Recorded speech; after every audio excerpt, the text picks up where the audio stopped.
그럼에도 불구하고 제자입니다 라고 하는 제목으로 하나님의 말씀에 은혜 받으려고 합니다. 오늘 본문의 다비다는 특별한 명칭을 부여받은 사람입니다. 바로 여제자라고 하는 것입니다.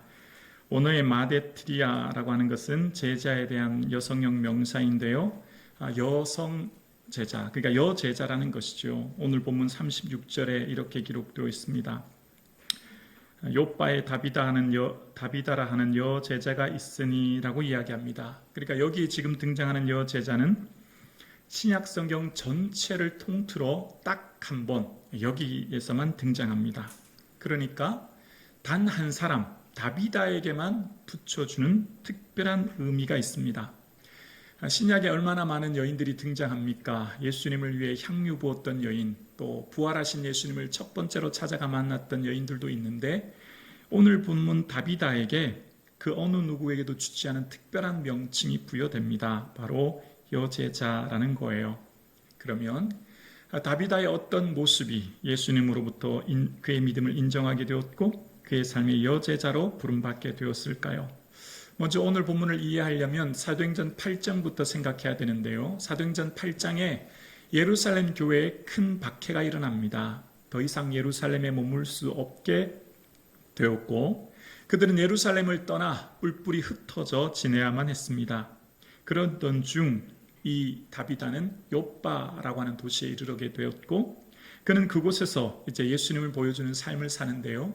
그를 오늘 이름을 말하기를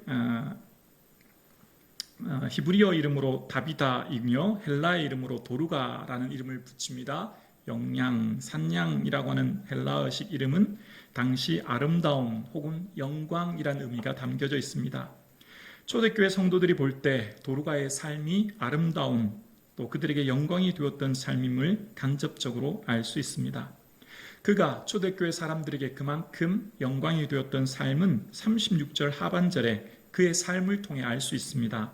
선행과 구제하는 일이 심히 많더니 라고 이야기합니다. 그러니까 오늘 본문의 여선지자 다비다는 선행과 구제의 삶을 살았다라는 거예요. 제자하면 흔히 베드로처럼 복음을 전파하는 것, 예수님이 하나님의 아들이심을 입술로 증거하고 또 그들의 삶을 통해 치유와 기적의 역사를 일으키는 삶이 있는 반면 오늘 다비다는 삶으로 그러니까 선한 영향력을 드러내는 삶으로 예수님을 보여줬던 사람임을 알 수 있어요. 그래서 오늘 본문의 다비다는 그의 삶에 무슨 기적이나 능력이 나타나지 않아요. 단지 살아가는 삶으로 예수님을 보여줬던 것뿐이죠. 그가 예수님을 보여줬던 삶의 대상들, 그러니까 다비다는 우리를 이유 없이 이곳에 보내시지는 않으셨을 거야 라고 생각했고 그가 도착했던 욥바에서 그가 해야 될 일들을 찾습니다. 그러던 중 그의 눈에 들어온 것이 바로 과부라고 하는 사람들이었습니다.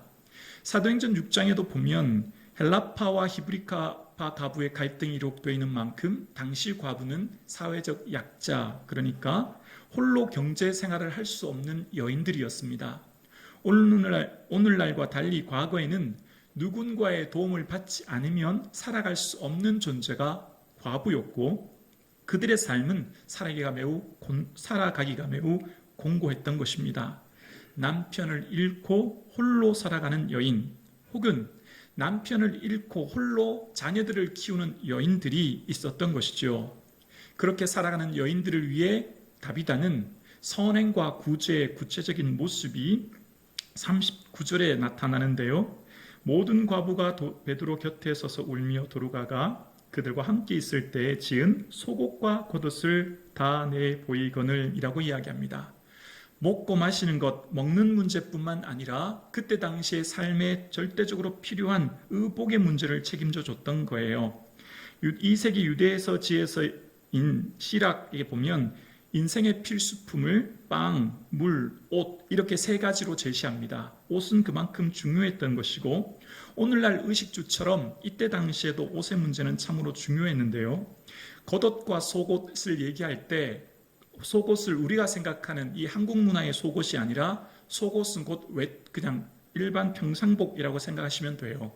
외출할 때 입는 복 혹은 일할 때 입는 옷이 속옷이었고 겉옷은 외투입니다. 이 외투는 곧 이불과 같은 역할을 했습니다. 팔레스틴 지방의 추운 겨울 날씨, 밤의 기온에 자신의 몸을 덮을 수 있는 이불과 같은 역할을 했던 것이 겉옷이었습니다. 그래서 일상생활을 할 때는 겉옷이 없이 생활하다가 외출을 해서 장기간 여행을 할 때는 반드시 겉옷이 필요했던 거죠. 그래서 사도 바울도 디모데에게 겉옷을 가져오라고 얘기하지 않습니까? 이제 겨울인 우기가 시작되면 그 밤의 추위가 있기 때문입니다. 그러니까 이때 당시 다비다가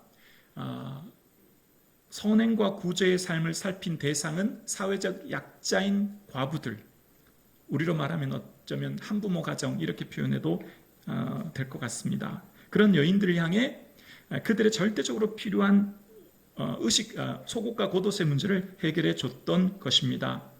당시 이 양털과 염소털에서부터 실을 뽑아야 했고 옷을 지으려면 양털과 염소털, 아마 같은 곳에서 실 뽑기를 시작해서 이 천을 만들려면 이 배틀, 그러니까 옷 짜는 수직형 배틀에서 이 옷감을 만드는 것은 무척 힘들고 어려운 일이었고 또 그렇게 해서 완성하기까지 바늘질을 끊임없이 해야 되기 때문에 참으로 고단한 일이었습니다. 그런데 오늘 다비다의 삶은 여제자라고 부를 만큼 뭔가 특별한 기적이나 능력의 모습은 보이지 않아요. 누구나 할 수 있는 평범한 일입니다. 아주 작고 보잘것없는 일입니다. 여러분 집집마다 바늘 없는 집이 어디 있습니까? 바느질이 필요 없는 집이 없는 것처럼 아주 작고 보잘것없는 바늘, 그가 가지고 있는 작은 것을 통해 주를 위해 사용했더니 주께서 놀라운 역사를 나타내셨고 여제자라고 부름받은 것입니다. 주님께서는 할 수 없는 일, 불가능한 일로 우리가 주의 일을 하게 하시는 게 아니라 작고 보잘것없지만 즐겁고 기쁘게 할 수 있는 그 길을 통해 주의 일을 하게 하십니다.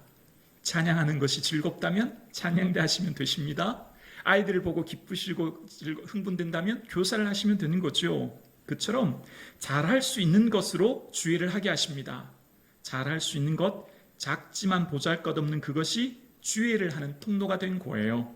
마치 모세의 지팡이가 양을 치던 그 보잘것없는 말라 비틀어진 지팡이가 아무 쓸모없어 보이는 그 마른 막대기가 홍해를 가르고 반석에서 물을 내었듯이 아무도 주목하지 않은 소년 다윗에 있는 물매가 그저 사자나 곰을 쫓았던 그 물매로 골리앗을 넘어뜨렸듯이 여러분 삶을 자세히 살펴보면 내 삶에도 주님이 주신 작은 은사들이 있습니다.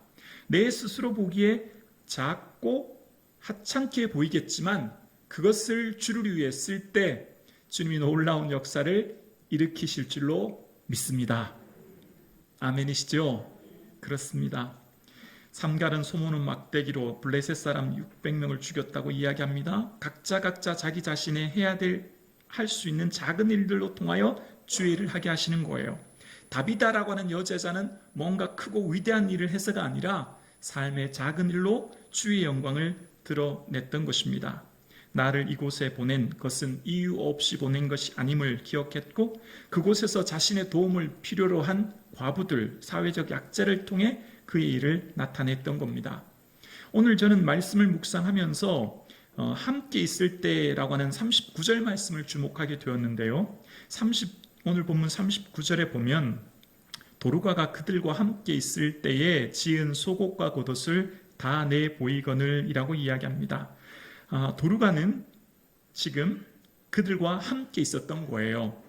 베드로는 루다와 욥바 이후에 또 베드로전서 1장에 보면 본도, 갈라디아, 갑바, 아시아 같은 여러 지역의 선교 사역을 감당했던 반면 다비다는 한 지역 욥바에서 그 과부들을 섬겼던 것을 보게 되어집니다.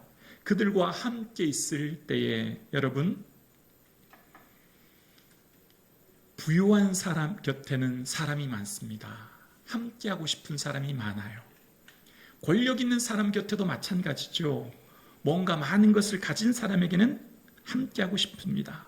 반면 연약하고 마음이 슬프고 가난한 사람에게는 함께 하려고 하는 사람이 적습니다.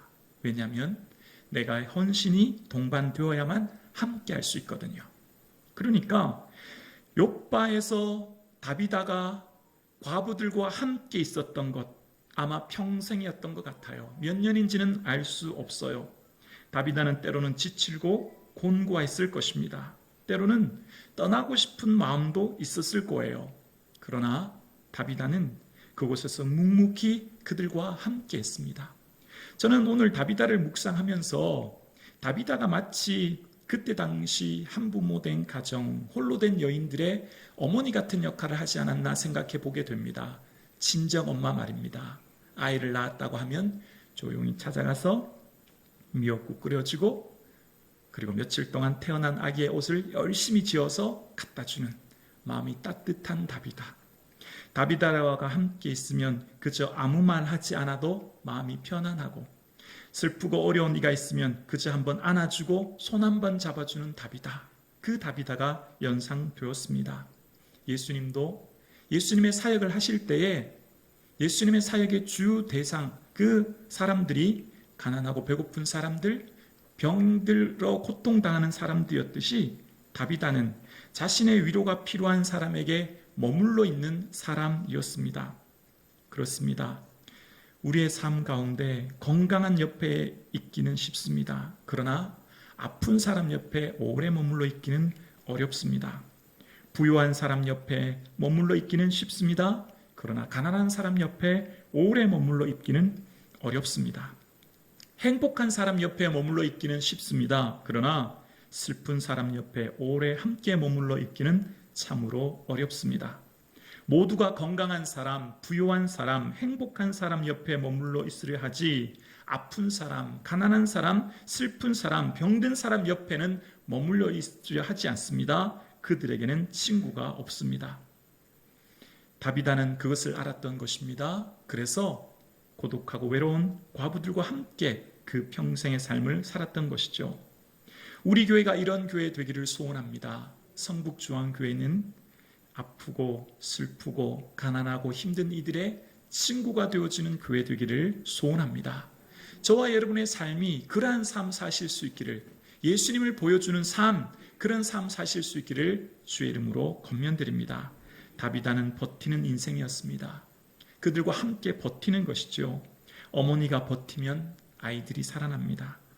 교회 중직자들이 버티면 성도들이 살아납니다. 교회가 버티면 민족이 사는 것입니다. 다비다의 삶의 사명은 버티는 것이었습니다. 견디는 것이었습니다. 사랑하는 성도님, 누구나 다 삶의 무게가 있습니다. 누구나 다 삶이 어렵고 힘듭니다. 버티는 것이 사명입니다. 그 보내신 삶의 자리 우연이 아니라 주님이 보내신 것을 믿기 때문입니다. 욥바로 보내신 것, 주님이 보내셨음을 믿었기에 다비다는 그곳에서 묵묵히 그들과 함께 버티며 그 인생을 살아갔던 것입니다. 여러분이 발 디디고 있는 그곳 주님이 보내셨습니다. 이유 없이 보내신 것이 아닙니다. 주께서 주신 분명한 사명이 있습니다. 어렵고 힘드시더라도 그 삶의 자리를 넉넉히 이겨내며 지킬 수 있기를 예수 그리스도의 이름으로 간절히 소원합니다. 저는 오늘 본문 다비다를 살피면서 제게는 참 위로가 되었습니다. 저는 요즘 제 자신을 보면서 많이 참 힘이 든 것은 저처럼 무능한 목사가 이렇게 귀한 성도님들 계속 섬겨도 될까라고 하는 마음이었습니다. 그러면서 저는 오늘 본문을 보면서 참 위로를 받았어요. 왜냐하면 다비다는 베드로처럼 앞달락에 등장한 무슨 중풍병자 애니아를 일으키거나 성전 미문의 안진뱅이를 일으켰던 그런 사람이 아니라 그냥 함께 있으면서 그들과 함께 머물면서 그 삶으로 그들을 살았던 사람이 다비다였던 것을 깨닫게 되었습니다. 그러니까 할 수 없는 일, 불가능한 일이 아니라 할 수 있는 일, 작은 일, 보잘것없는 그 일로 성도님을 섬겼던 것이죠.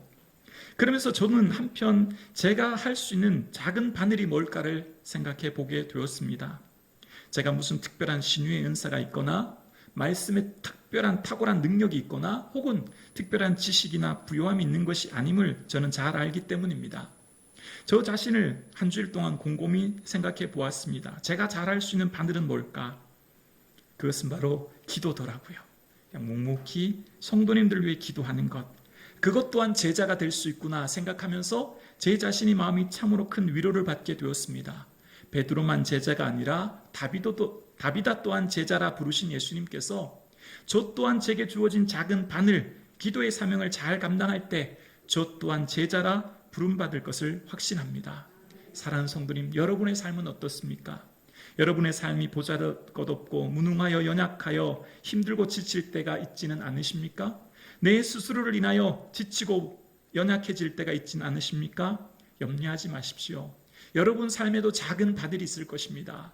여러분 삶도 살펴보시면 다비다에게 주셨던 것처럼 작고 보잘것없는 가장 하찮은 것 같은 작은 바늘이 여러분에게 있을 것입니다.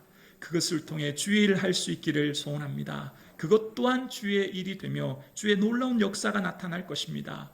또한 여러분도 주의 귀한 제자인 줄로 믿습니다. 오늘 본문을 묵상하면서 이 조금 이해되지 않는 구절을 발견했어요. 37절이에요.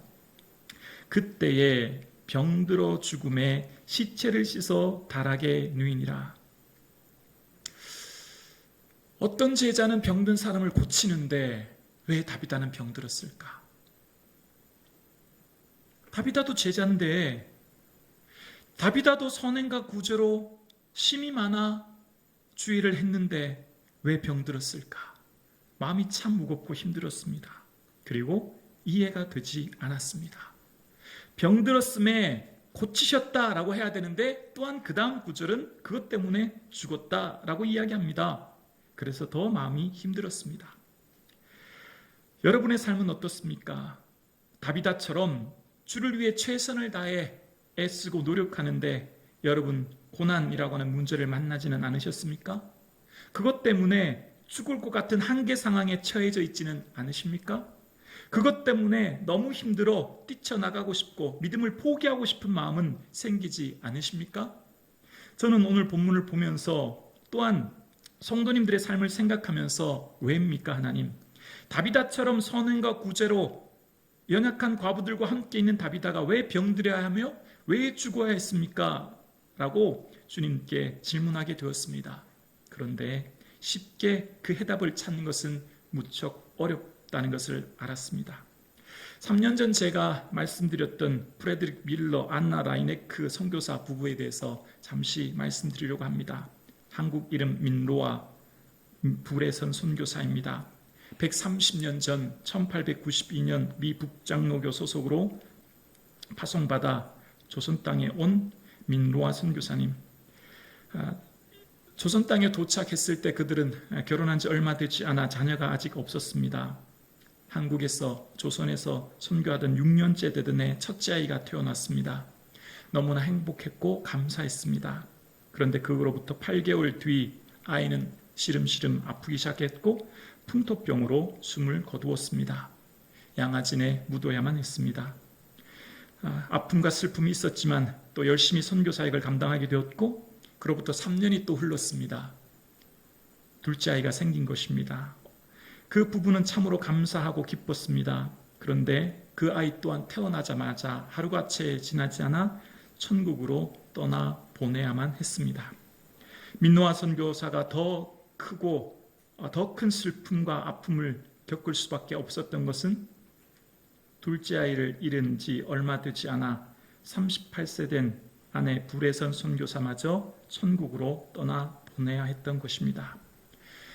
민노아 선교사는 불과 몇 년 사이 사랑하는 아내와 아들 둘을 하나님 나라로 떠내 보내야 했습니다.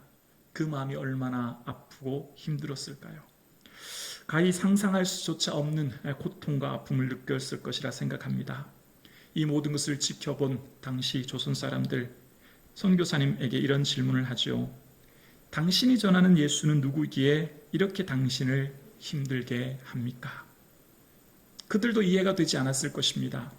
당신이 전하는 예수가 누구이기에 당신을 이렇게 힘들게 하느냐? 이것이 당시 조선 사람들의 질문이었습니다. 여러분 같으면 어떻게 대답하시겠습니까? 참 쉽게 대답하기 어려울 거예요. 그때 민노아 선교사님 이렇게 노래를 부르며 고백합니다. 예수님은 누구신가?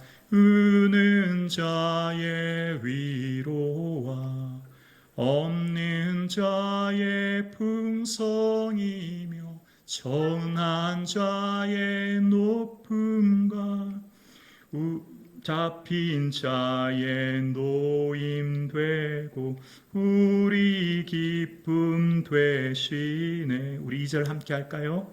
예수님 약한 자의 강함과 눈먼 자의 빛이시며 병든 자의 고침과 죽은 자의 부활되고 우리 생명 되시네. 죽은 자의 부활되고 우리 생명 되시네. 이해할 수 없죠. 하나님의 뜻을 다 깨달을 수 없습니다. 그래서 우리는 그것을 신비라고 이야기합니다. 그런데 프레드릭 밀러 선교사님의 고백처럼 죽은 자의 부활 되신 예수님, 그 예수님이 계심으로 기쁨이 됩니다. 예수님이 계심으로 평화가 됩니다. 예수님이 영광이 됩니다. 고백했던 것처럼 지금 현재의 삶의 문제가 그리 아니하실지라도 다 이해되지 않고 다 납득되지 않지만 부활되신 주님 바라보며 이겨내겠습니다. 고백했던 선교사님처럼 어쩌면 우리의 삶의 고난이라고 하는 문제를 열 수 있는 키는 단 한 분, 예수님이라 고백할 수 있습니다. 나의 하나님 어찌하여 나를 버리셨습니까? 예수님도 우리와 같이 동일한 고난 받으셨거든요. 예수님도 어찌하여 나를 버리셨습니까? 왜죠 하나님이라고 하나님의 뜻을 물었던 예수님처럼, 그러나 그 예수님의 고난은 이후에 깨닫게 된 게 있습니다. 예수님의 십자가는 고난이었지만 그것이 사명이었고, 예수님의 고난은, 그 십자가는 우리로 말미암아 생명을 주시는 것이었습니다. 예수님의 십자가로 말미암아 우리가 부활하게 되었고, 예수님의 십자가로 말미암아 온 인류가 구원받는 사명이 되었던 것이죠. 사명을 다른 말로 하면 고난이라고 할 수 있습니다. 사명의 날개가 있는 것이죠. 동전의 양면처럼 사명은 다른 한쪽으로 고난이 숨겨져 있는 것입니다. 예수님께서 십자가를 지지 않으셨으면 부활의 영광 또한 없는 것입니다. 우리의 삶 또한 그렇습니다. 우리에게 주어진 고난의 사명을 지지 않으면 우리에겐 주 앞에서 영광의 날을 바라보기가 어려운 것이죠. 사랑하는 성도님, 오늘 저와 여러분의 삶에 주어진 이 고난, 이 어려움은 예수 그리스도 바라보시고 예수 그리스도를 의지하시고 예수 그리스도를 소망하시고 이겨내고 견디고 나아가는 저와 여러분 되실 수 있기를 주의 이름으로 축원합니다. 사명은 생명을 다시 살게 합니다. 사명은 생명을 잉타는 거예요. 죽은 다비다를 살리는 이유가 뭘까요? 사명은 생명을 다시 살게 한다는 거예요. 여러분, 무엇을 먹을까 마실까 입을까 염려하지 말래요? 생명을 위해 살지 말래요? 먼저 그 나라와 그 의를 구하래요? 사명 위해 살래요? 그럼 이 모든 것 더하신대요. 오늘 이 죽은 다비다는 죽었지만 살아납니다. 오늘 이 시대는 어떤 시대일까요? 살았으나 죽은 것 같은 사람들이 사는 시대. 내가 살았다 이름을 가졌으나 죽은 자로다 말씀하신 4대 교회처럼 모두가 다 살았다라고 하지만 사실은 그 안에 거듭남의 은혜, 새 생명의 은혜가 없이 살아가는 사람들, 그 사람들을 향해 사명을 발견하여 새 생명과 능력 가운데 거하라고 오늘 본문을 우리에게 주신 줄로 믿습니다. 사도 바울의 눈에 비늘이 벗겨져서 사명을 발견하게 되었고, 그 사명으로 새 생명을 얻게 되어 새로운 인생의 부르심의 목적과 표대가 생겨서 이제 그의 남은 인생 예수 그리스도 위에 살았듯이 오늘 주님께서는 우리의 눈에 비늘이 벗겨져서 죽은 다비다를 살리신 주님께서는 오히려 오늘 이 시대에 많은 사람들이 살았다 하나 죽은 것 같이 살아가는 이 시대, 많은 사람들이 살았다 하나 사명 없이 자신의 욕망을 쫓아가 살아가는 죽은 것 같은 사람들이 있는 이 시대에 우리의 눈을 열어 우리의 눈에 비늘이 벗겨져 우리의 삶의 사명을 발견하라 말씀하십니다. 사명 안에 생명이 있으며 사명 안에 능력이 있으며 사명 안에 소망이 있음을 바라보라는 것입니다. 여러분은 오늘도 무엇을 위해 살아가십니까? 무엇을 위해 그 직장, 그 학교, 그 노력하고 계십니까? 예수 그리스도와 복음 위에 사시는 저와 여러분 되실 수 있기를 주의 이름으로 축원합니다. 우리의 육체에 남은 고난 예수 그리스도의 복음 위에 채울 수 있기를 소원합니다. 저와 여러분의 삶이 오직 예수 그리스도의 소망과 기쁨과 자랑되기를 주의 이름으로 축원합니다. 다비다는 다른 제자들처럼 병 고치는 은사는 없었습니다. 교회를 부흥케 한 것다 하는 내용도 나와 있지 않습니다. 특별한 기사와 이적 기록되어 있지 않습니다. 오히려 그는 육체의 연약함 속에 살았던 인물이었습니다. 그러나 그럼에도 불구하고 다비다는 예수님의 제자입니다. 그럼에도 불구하고 예수님은 다비다를 통해 나의 제자다 말씀하시고 나의 도루가다 말씀하십니다. 나의 영광이요 내가 사랑스럽고 내가 영광스럽게 생각하는 내 제자다 도루가다 말씀하십니다. 그렇습니다. 다비다는 연약해 보이는 인물이었고 큰 기적과 능력은 없지만 연약한 자들과 함께 머물러주고 함께 울고 함께 우는 참된 제자의 삶을 살았던 것입니다. 나를 왜 이곳으로 보내셨을까요? 나를 오늘 왜 나의 삶의 자리로 오늘도 살게 하실까요? 다 이해할 수 없지만 보내신 데는 분명한 사명이 있는 것입니다. 그 사명의 자리 이겨내고 버티고 승리할 수 있기를 소원합니다. 뿐만 아니라 오늘 이 시대의 모든 사람들이 마음의 상처와 아픔, 고독함 속에 살아갑니다. 아프지 않은 인생 누가 있겠습니까? 그런 사람들에게 우리 교회가 조용히 찾아가 저와 여러분이 그들의 손 잡아주고 함께 미소 주어주고 함께 안아주는 아무 말 없이 함께 머물러 줄 수 있는 그래서 우리의 삶의 자리를 통해 연약한 이들이 위로받는 은혜가 저와 여러분의 삶에 있어질 수 있기를 소원합니다. 그런 저와 여러분이 주님의 제자인 줄로 믿습니다.